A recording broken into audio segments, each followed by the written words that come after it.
Sekolah Tinggi Teologi Anugerah Misius Barat. Saya semester 3 Prodi Pendidikan Agama Kristen.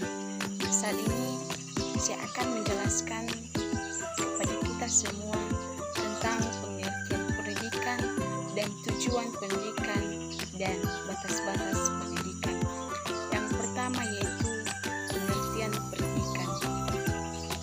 Pendidikan merupakan hal yang paling terpenting dalam hidup kita. Ini berarti bahwa setiap manusia berhak mendapat dan berharap untuk selalu berkembang melalui pendidikan. Jadi, pendidikan adalah sebuah proses pengubahan sikap dan tata laku seseorang atau kelompok dalam usaha mendewasakan manusia melalui upaya pengajaran dan pelatihan. Jadi, inilah maksud dan tujuan dari pendidikan, yaitu suatu proses terhadap anak didik berlangsung terus sampai anak didik mencapai pribadi dewasa susila. Jadi pendidikan ini sangat penting kita miliki, tidak hanya sebatas pendidikan itu saja, tapi ini merupakan sebuah proses untuk lebih berkembang dan bertumbuh lagi dalam mendewasakan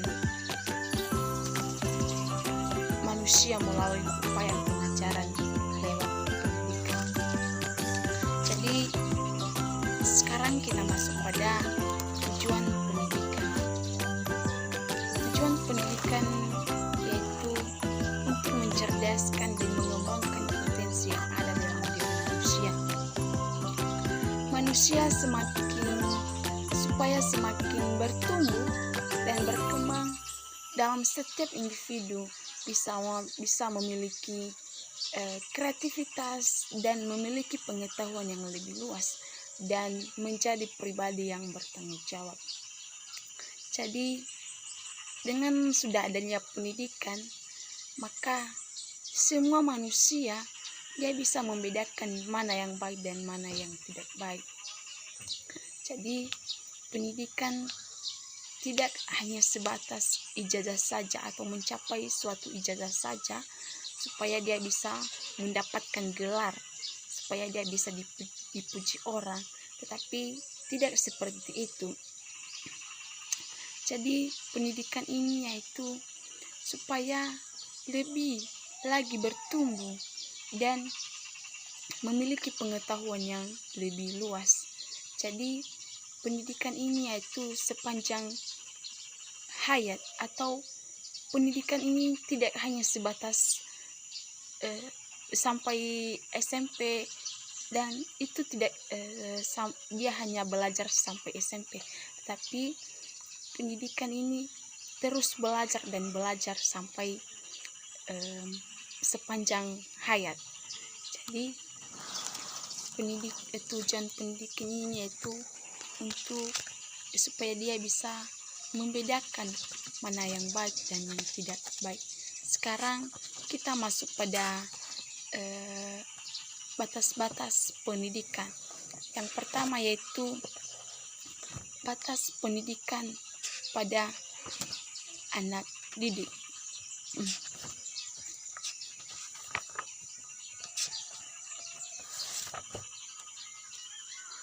Batas-batas pendidikan. Yang pertama yaitu batas-batas pendidikan pada peserta didik. Jadi, peserta didik sebagai manusia dapat memiliki perbedaan seperti perbedaan kemampuan belajar dan bakat, memiliki minat, motivasi, watak, ketahanan, dan semangat dalam belajar. Jadi, misalnya si A dia memiliki kemampuan atau bakat, motivasi di dalam belajar, sedangkan si B dia tidak memiliki apa-apa. Maksudnya dia tidak memiliki apa-apa ini seperti dia tidak memiliki minat di dalam belajar. Jadi dengan adanya pendidikan ini, terus kita saling berkomunikasi dengan yang lain. kita saling memiliki interaksi supaya pemikiran kita ini tidak kaku kalau hanya sendiri. Jadi batas-batas dalam pendidikan yaitu terhadap peserta didik. Jadi peserta didik ini terus belajar dan berkembang sehingga batas atau kelemahan yang ada di dalam dirinya itu dia bisa kembangkan dan dia bisa belajar dari yang lain yang memiliki motivasi dan minat di dalam belajar. Jadi pendidikan juga tidak hanya sebatas mengejar atau mendapatkan gelar, itu tidak, tetapi pendidikan ini yaitu terus dibimbing dan dibina sampai menjadi pribadi yang lebih baik. Jadi anak yang tidak memiliki motivasi itu gurunya perlu dibimbing, tidak hanya sekedar memberikan materi saja, tapi dia membimbing atau menuntun siswa supaya dia bisa memiliki minat dan motivasi di dalam belajar. Dan siswa juga terus belajar dan belajar sehingga tidak seperti kebiasaan yang buruk.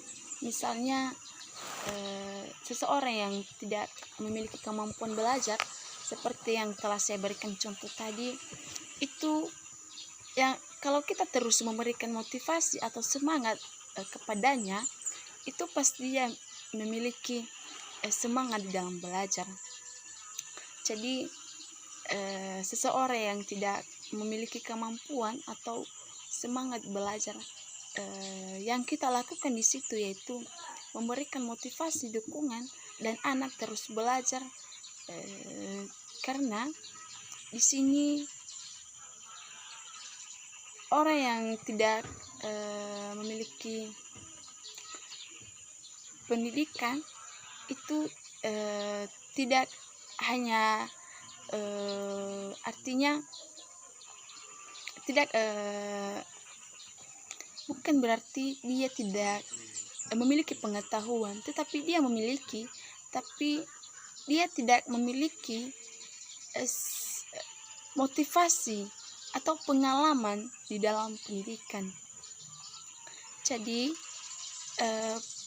di sini dalam batas pendidikan pada peserta didik, guru juga tidak hanya sekedar memberikan pengajaran lewat materi, karena siswa juga karena guru juga harus dia bisa memahami dan mengerti kepada siswa yang diajarkannya, sehingga dengan sudah mengerti dan memahami satu sama yang lain, itu tidak ada hambatan lagi di dalam pengajaran, sehingga guru tugasnya terus membimbing dan menuntun peserta didik ke jalan yang baik. Jadi batas yang kedua yaitu batas pada pendidik. Jadi kita manusia ciptaan Tuhan pasti memiliki keterbatasan dalam mengajar. Jadi guru juga dia pasti memiliki kelemahan dalam mengajar. Guru misalnya dia hanya sekedar memberikan materi saja, dia tidak bisa merangsang anak didik yang diajarkannya, sehingga itu bisa kita katakan bahwa itu adalah kelemahan guru, atau dia tidak bisa memberikan suatu sifat motivasi kepada anak yang dididiknya. Jadi di sini anak didik juga dia harus memahami dan mengerti kelemahan guru yang diajarkannya, karena guru itu tidak semua pintar, guru dan siswa juga tidak semua pintar. Jadi orang yang pintar itu bisa dikalahkan oleh orang bijak, karena orang pintar itu belum tentu bijak. Jadi batas pendidikan pada pendidik ini yaitu misalnya dia tidak dia tidak me, dia tidak mudah berinteraksi dengan anak didiknya. Jadi guru juga harus memiliki interaksi dengan anak didiknya supaya anak didik dan pendidik itu sama-sama memiliki komunikasi yang baik. Jadi inilah batas di dalam seorang pendidik. Dan yang ketiga yaitu batas-batas dalam lingkungan. Jadi maksudnya dari batas-batas pendidikan dalam lingkungan ini, siswa juga harus bisa mengontrol pergaulannya dengan lingkungan, karena lingkungan bisa merusak kehidupan kita. Kenapa saya katakan bisa merusak kehidupan kita? Karena kalau kita sudah melebihi bergaul dengan lingkungan kita, misalnya ada orang-orang yang tidak memiliki tujuan, dia orangnya pemabuk, judi, dan merokok.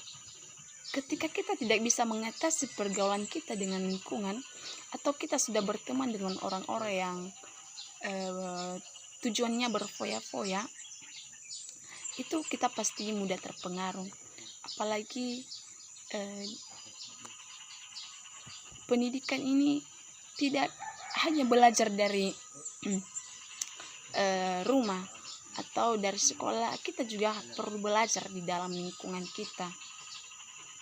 Jadi pendidikan yang utama yaitu melalui keluarga.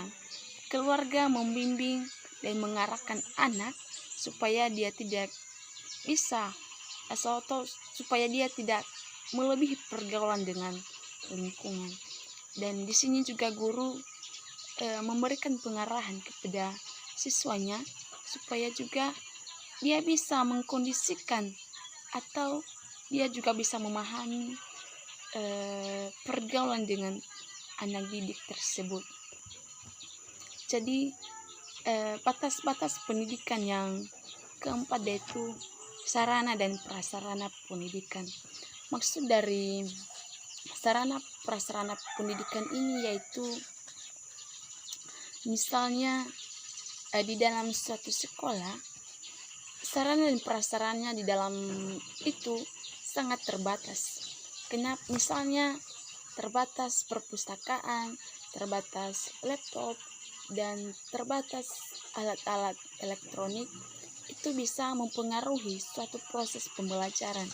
Kenapa saya katakan bisa mempengaruhi suatu proses pembelajaran?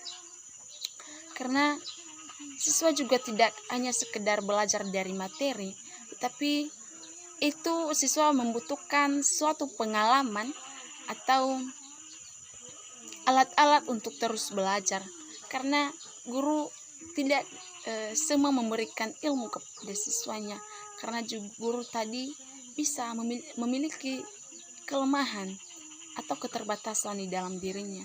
Jadi dengan adanya sarana dan prasarana di dalam pendidikan ini, itu bisa terus mengembangkan suatu potensi yang ada di dalam diri anak didik. Karena anak didik tidak hanya sekedar belajar dari dalam sekolah, tetapi dia belajar dari teman-teman, dari suatu kelompok pembelajaran, dan atau dari melalui lewat sarana dan prasarana pendidikan. Misalnya anak didik dia belajar dengan adanya perpustakaan, maka anak didik dia pasti memiliki minat untuk belajar di perpustakaan. Jadi inilah batas-batas pendidikan, yaitu terbagi menjadi 4, yaitu batas pendidikan pada peserta didik, batas pendidikan pada pendidik, batas batas-batas dalam lingkungan dan batas pendidikan pada prasarana dan prasarana. Jadi inilah setiap penjelasan dari batas-batas pendidikan. Jadi demikian saja yang bisa saya jelaskan dalam kesempatan ini. Saya ucapkan terima kasih. Shalom.